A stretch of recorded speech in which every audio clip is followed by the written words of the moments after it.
इंद्रादिकृत नारायणी स्तुति। देवी प्रपन्नार्ति हरे प्रसीद, प्रसीद मादर्जगतोऽखिलस्य, प्रसीद विश्वेश्वरि पाहि विश्वं, त्वमीश्वरी देवी चराचरस्य। आधारभूता जगदस्त्वमेका, मयीस्वरूपेण यदा स्थितासि, अपां स्वरूपां सिदया त्वयैव, आप्यायते कृष्णमलङ्कवीजी। त्वं वैष्णवी शक्तिरनन्तवीर्या, विश्वस्य बीजं परमासि माया, सम्मोहितं देवि समस्तमेत, त्वं वै प्रसन्ना भुवि मुक्तिहेतु। विद्या समस्तास्तव देवि भेदा, स्त्रियः समस्ता सकला जगत्सु, त्वयैकया भूरितमम्बयैत, का ते स्तुति त्वस्य परापरोक्ति। सर्वभूता यदा देवी भुक्तिमुक्तिप्रदायिनी, त्वं स्तुता स्तुतयेकात्मा, भवन्तु परमोक्तयः। सर्वस्य बुद्धिरूपेण जनस्य हृदि संस्थिते, स्वर्गापवर्गदे देवी नारायणे नमोऽस्तुते। कलाकाष्ठादिरूपेण परिणामप्रदायिनी, विश्वस्योपरदौ शक्ते नारायणी नमोऽस्तुते। सर्वमङ्गलमाङ्गल्ये शिवे सर्वार्थसाधिके, शरण्ये त्र्यम्बके गौरी नारायणी नमोऽस्तुते। सृष्टिस्थितिविनाशानां शक्तिभूते सनातने, गुणाश्रये गुणमये नारायणी नमोऽस्तुते। शरणागत दीनार्थ परित्राणपरायणे, सर्वस्यार्तिहरे देवी नारायणी नमोऽस्तुते। हंसयुक्तविमानस्थे ब्रह्माणी रूपधारिणी, कौसाम्ब क्षरिके देवी नारायणी नमोऽस्तुते। त्रिशूलचन्द्रहिदरे महावृषभवाहिनी, माहेश्वरी स्वरूपेण नारायणी नमोऽस्तुते। मयूरकुक्कुटवृत्ते, मयूरकुक्कुटवृते महाशक्तिधरे नखे, कौमारी रूपसंस्थाने नारायणी नमोऽस्तुते। शङ्खचक्रगदा सार्ग गृहीत परमायुधे, प्रसीद वैष्णवी रूपे नारायणी नमोऽस्तुते। गृहीतोग्रमहाशक्रे तं शक्रोद्धृतवसुन्धरे, वरागरूपिणे शिवे नारायणी नमोऽस्तुते।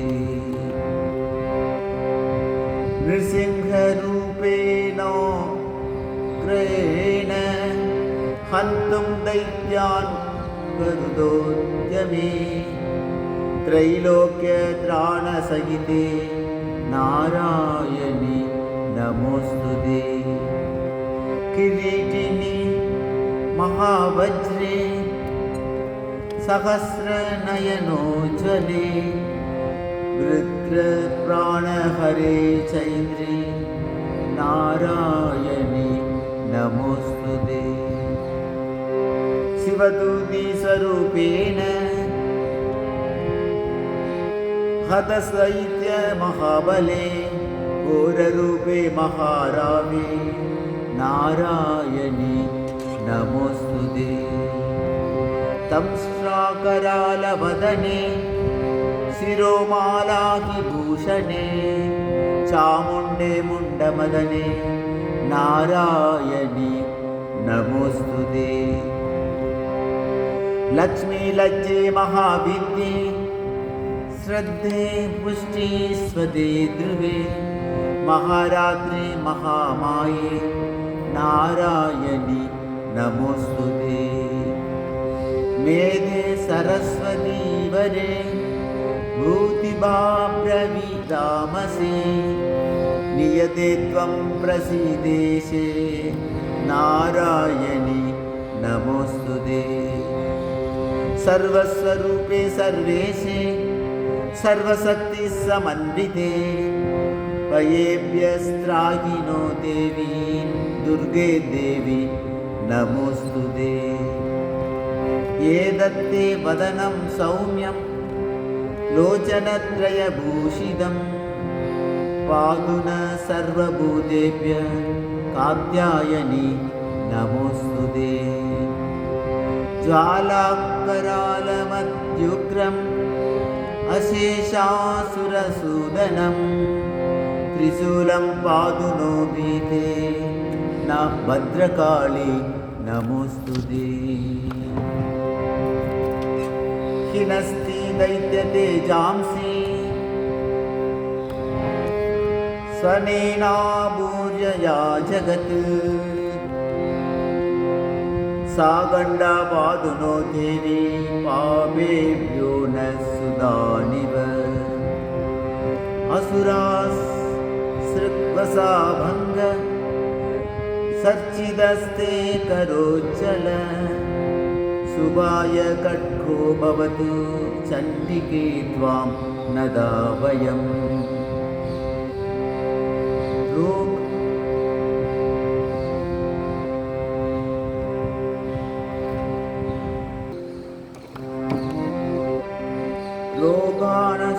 लोकानशेषानपहंसि दुष्टा दृष्टा तु कामान् सकलानभीष्टान् त्वमाश्रितानां न विपन्नराणां त्वमाश्रिताश्चरयादं प्रयान्ति।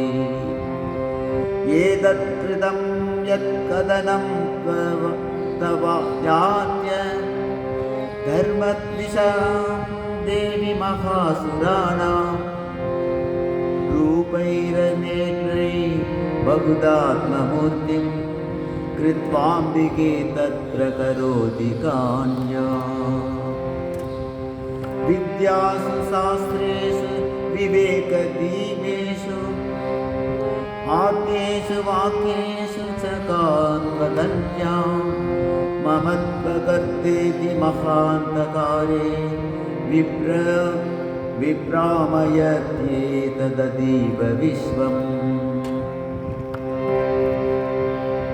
रक्षांसि यत्रोग्र विशाश्च नागा यत्रारयोदस्यु बलानि यत्र दावानलो यत्र तदाप्तिमति तत्र स्थिता त्वं परिपासि विश्वम्। विश्वेश्वरी त्वं परिभासि विश्वम् विश्वात्मिका धारयसीति विश्वम्। विश्वेशवन्द्या भवति भवन्ति विश्वाश्रया ये त्वयि भक्तिनम्रा। देवी प्रसीद परिपालनोरिभीते नित्यं यदासुर वदादतु नैवं सत्यम्। पापानि सर्व जगदां प्रसमं नयासु उद्बाधपाप जनतांश्च महोपसर्गा